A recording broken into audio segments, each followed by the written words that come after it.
Seriake Dickson sends strong warning to politicians planning to dump NDC after elections. Okay, now, what strong warning did he send? Seriake Dickson has warned politicians against using the NDC to win elections before defecting to another party. Well, there are some people like that anyways. They will use your party to win because they know that Obi is there. And Obi is the winner. Once Obi is in any party, those parties, of course, they are going to win elections. So, once they finish using Obi like this to win the election, they will not want to defect to another party. It's very possible. The statement sparked mixed reactions online, with Nigerians debating political loyalty and the camping culture. Former Bayelsa State Governor and Senator Seriake Dickson has warned politicians against using political parties as main platforms to win elections before defecting to another party.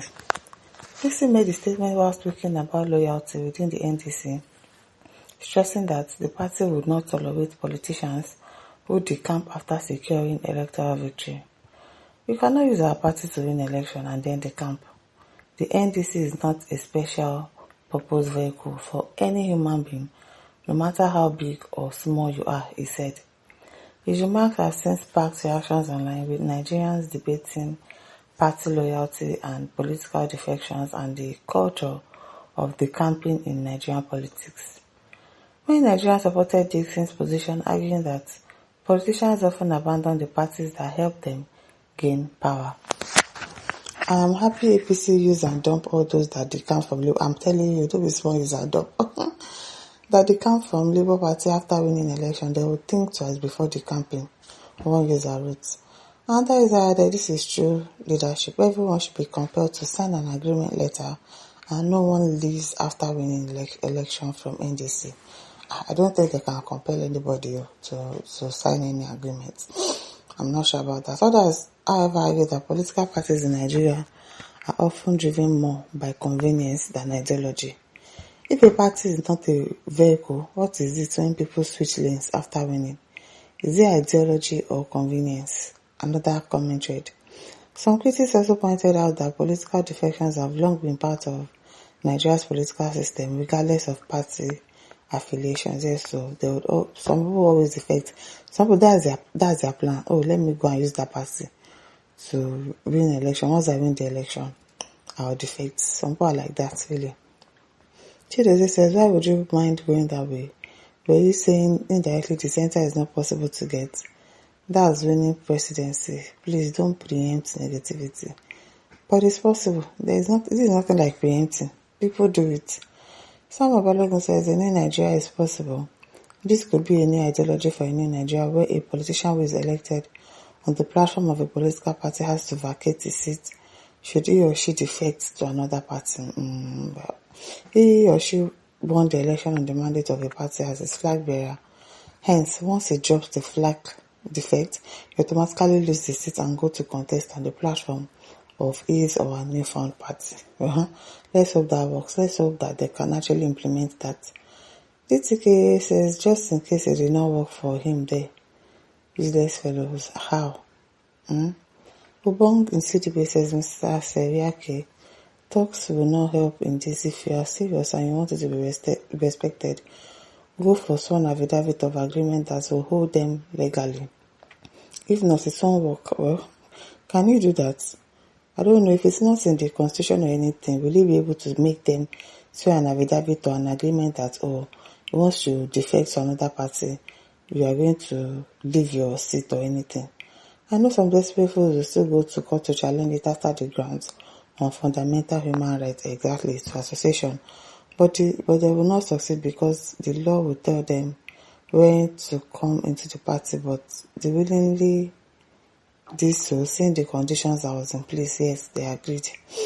Well, okay. Johnson Dawari says this negative attitude of using political party as a special purpose vehicle is also responsible for the unhealthy democratic dispensation. For me, besides vetting the agreement, it should be enshrined in the party constitution. Exactly, it should be in the constitution that once elected, you remain in the party no matter what happens.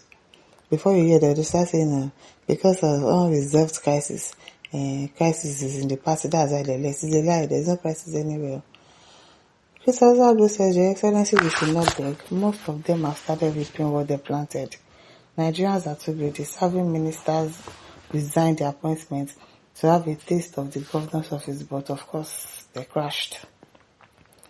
He says, well said, Okada man from Kaduna Hafa. That one, okay. That one, he has lost his seat already now. He left LP after he won his election. But the second one, he did not win it. Gifford was sounded very loud for ungrateful and greedy politicians who are myopic characters without ideology. Adewokoro said we support for a stringent measure because this is a very serious issue in Nigeria democracy. Hopefully they'll be able to implement it and enshrine it in their constitution. Nathan says, I support the great idea of the national chairman of the party. You need to build party to greater heights and stabilize. Hold fast, my boss. Eto Hamaye says, that is why I decided to vote for only Peter B. Kwakwanso for president. All other decanters and the campists can go to hell. I can't be used twice. Siri says, NDC has come to stay. Tombia Thomas says, this is a good development. This will deter anyone planning to defect. Emily says, I think this only needs backup from party constitution, if any. Exactly. I don't know if there's a constitution to that. That means they have to insert it inside their constitution. Pascal says all the so-called lawmakers that they come from Labour Party to APC were all jobs during this their primary election. Many were crying blood. Maybe it's not that they cry. But they really cry blood. Azuka says you revoke their position immediately. Adamu says NDC everywhere. Peter B and Kwakwanso will have my votes. Akepong says I support you 100%. Please, all the contestants must sign an agreement and undertaking party loyalty that there shall not be decamping after winning an election, because the latest trend seen where elected members decamp to lawless APC party because of seeking favor and attention from the presidency is so alarming, disgusting, and disgraceful. Kelly Tefemini says the summarized judges will interpret the law according to Wike and Tinubu. No be small thing. At Temple says the person sending the strong warning is guilty of the same misconduct. He became 8-year member of House of Reps in PDP, 8-year governor in same PDP, and now he's a senator through POP ticket, a PDP ticket. But today is in NDC sending strong warning to others. What do you call that? If not the campaign, I come with peace. PDP has scattered now, so why would you remain inside PDP? Wike has messed up PDP, so of course they had to leave to another party. Now, don't forget to like, to share, to subscribe. Thank you for listening. See you some other time. Bye.